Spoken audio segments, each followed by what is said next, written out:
In a certain country there was once great lamentation over a wild boar that ravaged the farmers' fields, killed the cattle, and ripped up people's bodies with his tusks. The king promised a large reward to anyone who would free the land from this plague, but the beast was so big and strong that no one dared go near the forest in which it lived.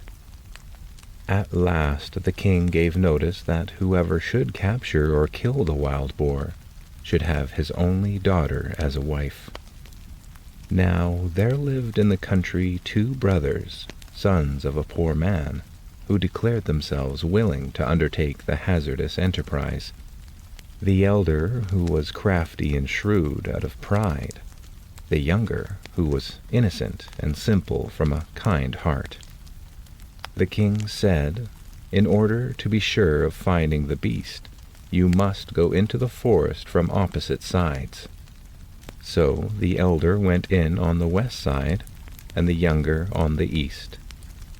When the younger had gone a short way, a little man stepped up to him.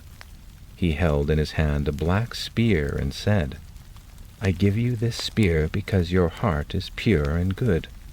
With this you can boldly attack the wild boar, and it will do you no harm."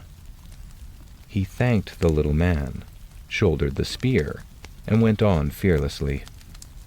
Before long he saw the beast, which rushed at him, but he held the spear towards it, and in its blind fury it ran so swiftly against it that its heart was cut in 2. Then he took the monster on his back and went homewards with it to the king. As he came out at the other side of the wood, there stood at the entrance a house where people were making merry with wine and dancing. His elder brother had gone in here, and thinking that after all the boar would not run away, was going to drink until he felt brave.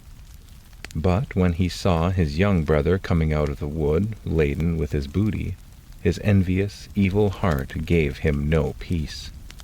He called out to him, "Come in, dear brother.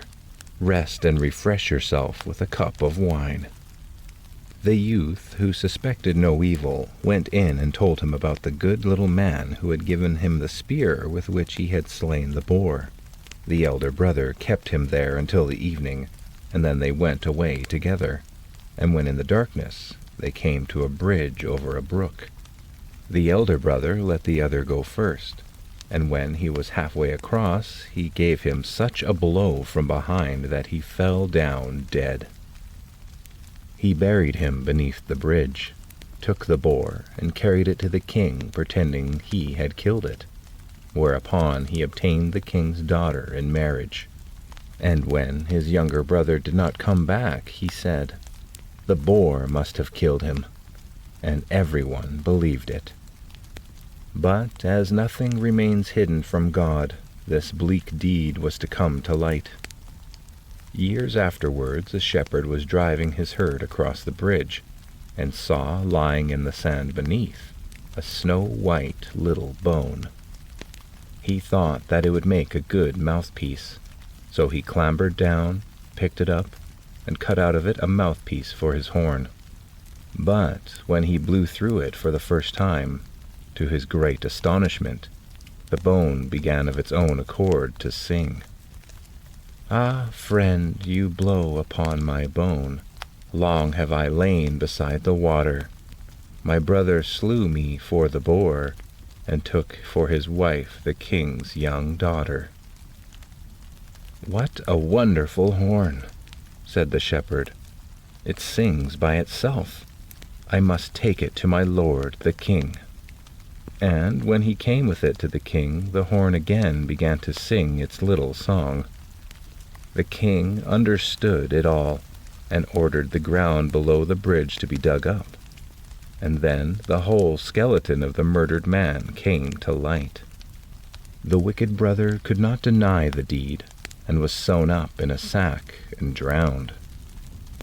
But the bones of the murdered man were laid to rest in a beautiful tomb in the churchyard.